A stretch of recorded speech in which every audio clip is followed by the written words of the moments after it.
What's up, Warrior in the Garden family? All right, so for this next video, we're going to talk about your head again because the head is very important.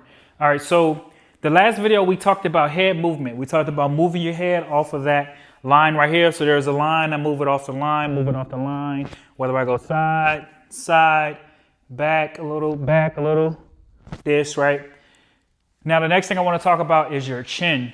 All right, so a lot of different martial arts do this different ways. There are some martial arts that are more upright, where they fight like this, they do things like this. There's other martial arts that do different things with their head, you know. But what I want to do is, this is more how boxers might do it, where they have their chin just tucked a bit like this.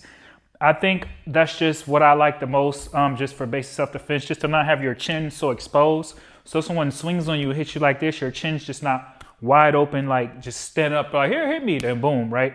So you have it tucked a little bit to give yourself a little bit of protection here. And you can use your shoulder also if you needed to, or something like that. So just have that chin tucked a bit when you are in your fighting posture. And again, for this video, like we did in the last one, we're standing square. So even if you're like this, even if your hands, like your chin being tucked, even if you wanted to have your hands lower like this, or you wanted to have them higher like we talked about with the monocular style, let me come a little closer. So if you wanted to have your chin tucked, all right, even if you want to have your hands a little bit lower here, or you want to have your hands here higher like binoculars, or here around our chin level, however you want to do that, that's fine. But I do want your chin to be tucked just a tad so that it's just like not too much. You'll have a little space, but you have it tucked a little bit to where you're still comfortable. That way it's not just like exposed like this and you're just standing like this.